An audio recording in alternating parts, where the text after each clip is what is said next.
Yeah, that's me, Khalid Malik. Yeah, this has been a while, sort of in the making, and a lot of people have sort of asked me, why aren't you starting something, and why aren't you doing something? And so here we are, doing something, starting something, and this is sort of a series of videos that I'll be recording frequently and sort of bringing out to you. This is my Australian homecoming series, as it were.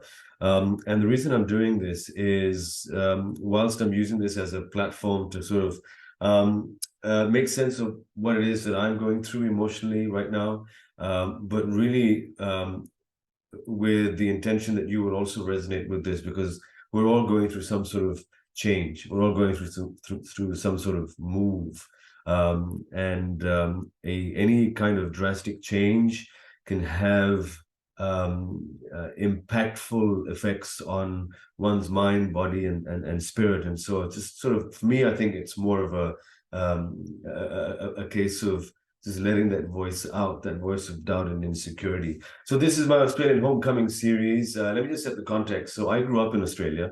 I did my high schooling here. I went to an all-boys Catholic college, did my university, my tertiary education from here, went to Monash, went to Swinburne, did my diploma in acting from here. And pretty much my life was here. And I knew no other life. I had big dreams of becoming an actor and a radio presenter, and it kind of was just that. It was just a dream.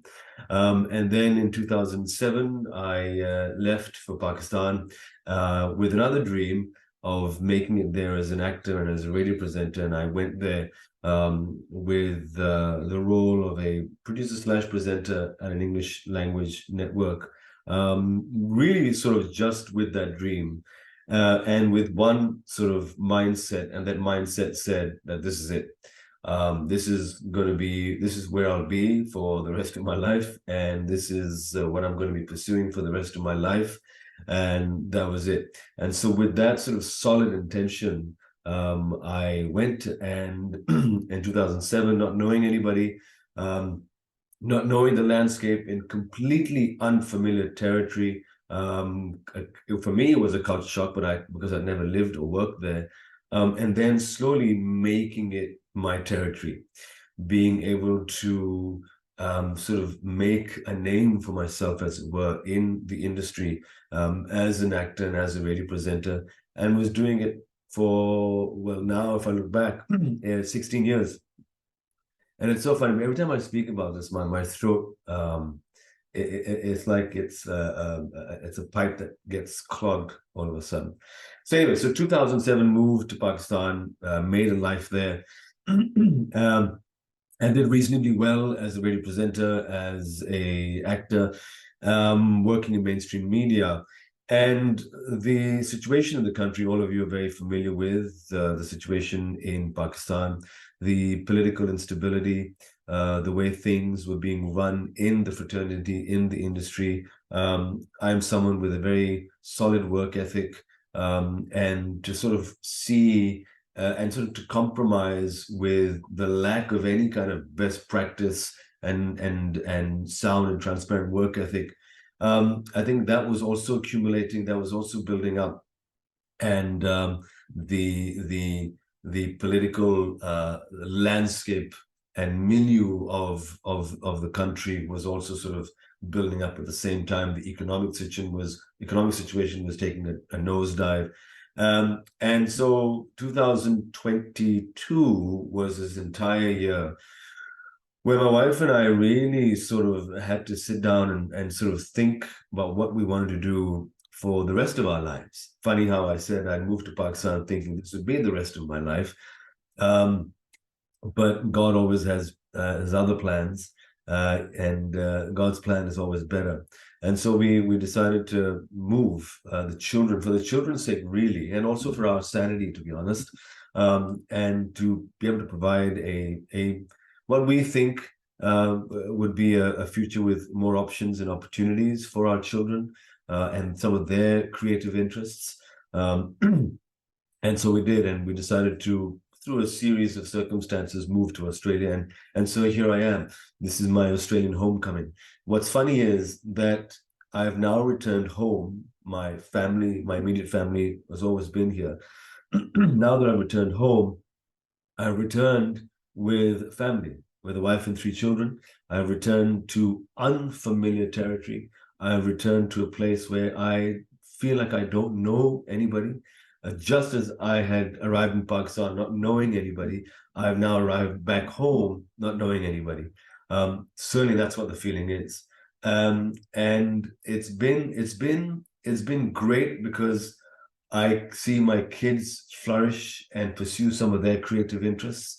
It's been great for us because we're in a country, in a place where there are options and there are opportunities, and Australia has really changed in the last 16 years since I've been away. And to come back to Australia with this decade and a half of enriching experience and skills has also been very rewarding because of some of the conversations that I've had with some friendly faces, and I'll speak to you about some of those friendly faces in another video. But really, so I've come back now with this new identity, right? Khalid as the actor and the father and the radio presenter and this media personality, to a place where I'm completely unknown. I am in unfamiliar territory. I don't have a network of people, a very small network of people. I'm thankful to the people that have reached out and that I've reached out to and that have said hello back. And in one sense, it's been amazing. In the other sense, it's been tough emotionally. It's been tough from an egoic point of view, because here I am not knowing anybody, and I'm so used to a certain pace of work and a certain pace of running things in my life. And I've had to, it's almost like I'm on a horse that was galloping, and I haven't slowed the horse down. I've pulled the reins to stop the horse. And so when you pull the reins and the horse, the neck sort of goes back, and there's that feeling of constriction. And so that's what I've been feeling since I've been back. There's been moments of expansion where I feel as though I've got this, and there is only possibilities. Just a quick digression. One of my mentors, when I told her that I was coming, she said, "Just be open to possibilities." And very simple advice, but it was very profound advice, and it's all about changing your perspective. And so the times of expansion, I'm open to possibilities, that anything is possible. And then there's times of constriction where I feel like I feel like I'm stuck. Even just getting up and doing this video has taken me a while.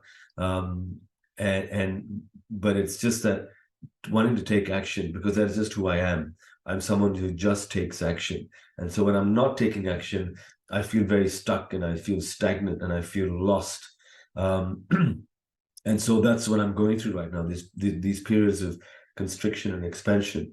Admittedly, there are more periods of constriction, and I'm talking an emotional constriction where it's like the chest tightens a bit, and the mind begins to race with thoughts of the future, and the mind begins to race with thoughts of fear and self-doubt and insecurity.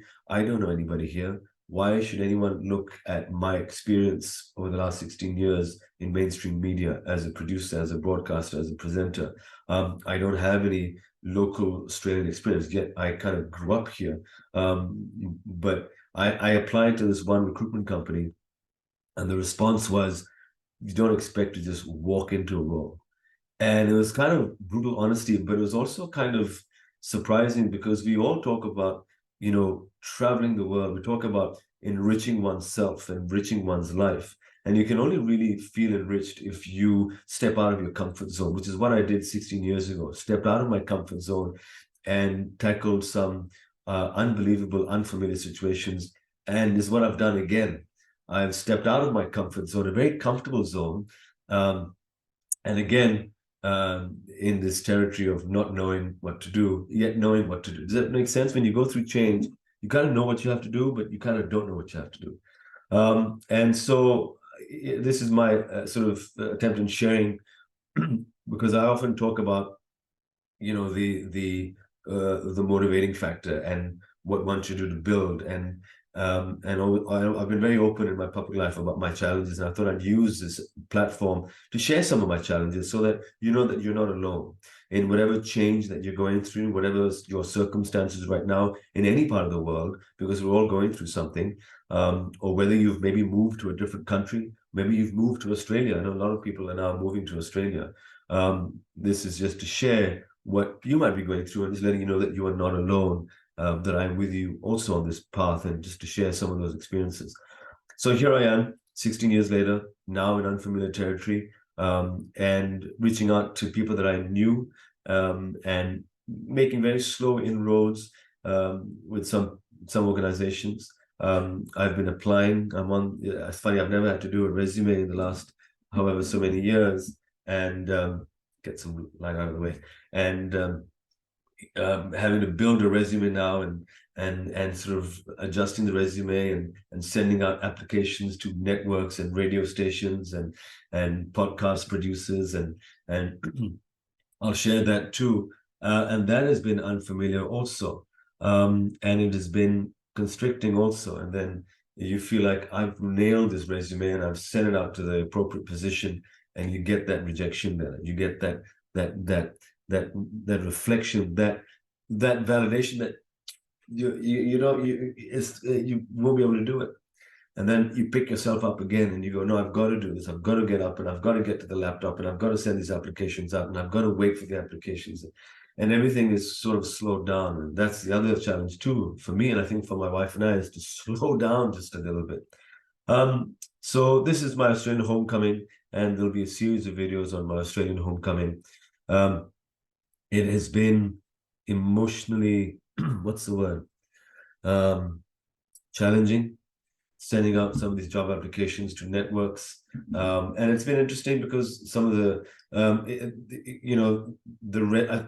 you get jobs on LinkedIn and on Seek, which is seek.com.au, and you send out the applications, and you can't help but think that a lot of these positions are probably filled already. And just for the sake of fulfilling an obligation, they'll put the ad out. And that also goes through your mind. I have been reaching out to individuals on emails. Some have responded, and I'll also share those experiences. Some have responded, and a couple have agreed to meet just to chat. What I've also realized is that whilst you're sending job applications, which I'm sure you are if you've moved to a different country or you're pivoting in your career, you'll find that what I've found is that if you can reach out to the people that you've sent the job applications to, whether it's over the phone, and I've reached out over the phone, and a lot of them just pass you on to a voice message or give you an email address. But if on the occasion you can reach the person that you wanted to speak to, I found what's helpful is to reach out for just a casual meeting or chat. They may say no, probably, but some will say yes. And again, I'll share that also. Because it's very different when you get in front of somebody's face, and you get in front of somebody, and they're able to see who you are, they're able to see the person that you are, they're able to see, get a sense of your personality. It is a complete perspective shift. And I believe a resume doesn't convey that perspective. And so now that I'm sort of back in the job market, I question the whole idea of resume and sending applications out. Because imagine you as a hiring manager getting a whole bunch of resumes, and what you're doing is you're just going through and looking for keywords that match your sort of job description. I feel isn't the most effective way of doing this. Maybe we should use AI to facilitate this kind of process, where you can get the person in front of you, whether it's on some sort of platform online. I believe that's the way maybe we should be headed in so far as job application and those things are concerned. So it's been in this sort of first video, letting you know that you might be going through a similar situation. It's tough, it's taxing emotionally, physically. For me, for example, I stress eat, which I never really used to do before. And I'm enjoying my Tim Tams. So it's been that way, and continuing to send out applications, continuing to reach out to people that will be willing to speak to me. But it has been that for me so far. So I shall share more of these experiences, but just letting you know that I'm with you, that you're not alone, that it is scary, that it is totally unfamiliar, especially as someone who has spent the better part of 20 years honing my skill, and really building a network and a career for myself as a mainstream media personality, um, where you think you are something and now you think you're nothing, and it's really, and I keep reading, God says that you got to trust, and that again is a challenge. How I just wanted to let go of that, the holding on to what I felt was a career, and letting go and just being open to possibilities, and trusting God that ultimately only God has control, and God has our back, God has my back, God has your back. So I'll be back with another sort of episode of the Australian Homecoming. Are you going through a similar shift? Are you going through some sort of change? What is it that you're going through? Love to hear from you. Please do share, and also share what you've been doing that's been helping you. This is the Australian Homecoming. We'll chat soon.